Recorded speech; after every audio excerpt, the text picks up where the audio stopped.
അങ്ങനെ Nevin big boss വീട്ടിൽ നിന്ന് ക്വിറ്റ് ചെയ്ത് ഇറങ്ങിപ്പോയിരിക്കുകയാണ്. ക്യാമറയുടെ മുമ്പ് പോയിട്ട് കുറേ ഷോ ഇറക്കിയിട്ട് ബിഗ് ബോസിന്റെ അടുത്തും എല്ലാവരുടെ അടുത്തും അനുമോള് പോയില്ലെങ്കിൽ ഞാൻ പോകും എന്നൊക്കെ പറഞ്ഞ് ഷോ ഇറക്കി.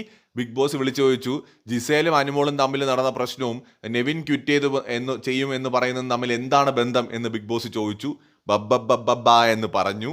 ബിഗ് ബോസ് പറഞ്ഞു, ആ തീരുമാനത്തിൽ ഉറച്ചു നിൽക്കുകയാണോ എന്ന് ചോദിച്ചു. പുറത്തു പോകുമെന്ന് പറഞ്ഞ തീരുമാനത്തിൽ അതേ ബിഗ് ബോസ് എന്ന് പറഞ്ഞു. ബിഗ് ബോസ് പറഞ്ഞു, ഞാൻ അവിടെ ഡോറ് തുറന്നിട്ടിട്ടുണ്ട്, വേണമെങ്കിൽ പോകാമെന്ന് പറഞ്ഞു. ബിഗ് ബോസ് കയറി അങ്ങ് സീരിയസ് ആയി. ഈ സമയത്ത് ആദിലയും നൂറയും ബ്രില്യൻ്റ് ആയിട്ട് ഗെയിം ചേഞ്ചേഴ്സ്, ഒരു ഡൗട്ടും ഇല്ല. ആദിലയും നൂറ, എടാ നിനക്ക് ധൈര്യം ഉണ്ടെങ്കിൽ നട്ടലുണ്ടെങ്കിൽ ഇറങ്ങി പോടാ, നീ പോകുന്നല്ലേ പറഞ്ഞു, ഇറങ്ങി പോടാന്ന് പറഞ്ഞു. പിള്ളേർ കയറി അങ്ങ് പ്രൊവോക്ക് ചെയ്ത് കേട്ടോ. തേഞ്ഞൊട്ടിയെന്ന് പറഞ്ഞാൽ മതി, വേറെ വഴിയില്ല. നെവിൻ അവിടെ നിന്നാ മാനക്കേടാണ്. അങ്ങനെ നെവിൻ ഇറങ്ങിയതാണ്. സീരിയസ്ലി നെവിൻ സ്വന്തം ഗെയിം വെറുതെ ഷോ ഓഫ് കാണിച്ച് കൊണ്ട് കളഞ്ഞു. ഗെയിം ചേഞ്ചർ ആയത് ആദിലയും നൂറയാണ്. ഇവിടെ അനുമോളുടെ പേരിലാണ് നെവിൻ ഷോ ഇറക്കിയതെങ്കിലും ആദിലയും നൂറയും നൈസായിട്ട് ആ സമയത്ത് പ്രൊവോക്ക് ചെയ്തു. എടാ നിനക്ക് നട്ടല്ലുണ്ടെങ്കിൽ ധൈര്യം ഉണ്ടെങ്കിൽ ഇറങ്ങി പോടാന്ന് പറഞ്ഞു.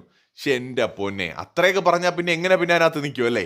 ഒരു രക്ഷയില്ല കേട്ടാ. നൂറ ആദിലെ ഇന്ന് തകർത്തു എന്ന് തന്നെ എനിക്ക് പറയേണ്ടി വരും. കാരണം അത്യാവശ്യം നല്ലൊരു പ്ലെയറാണ് നെവിൻ, സ്ട്രോങ് ആയിട്ടുള്ള ഒരു പ്ലെയറാണ്. നെവിനെ അവിടുന്ന് പുറത്താക്കുന്നതിൽ വലിയൊരു പങ്ക് ഇപ്പോൾ അവർ വഹിച്ചിരിക്കുകയാണ്. കൂടുതൽ അപ്ഡേറ്റ്സുമായി വീണ്ടും വരാം.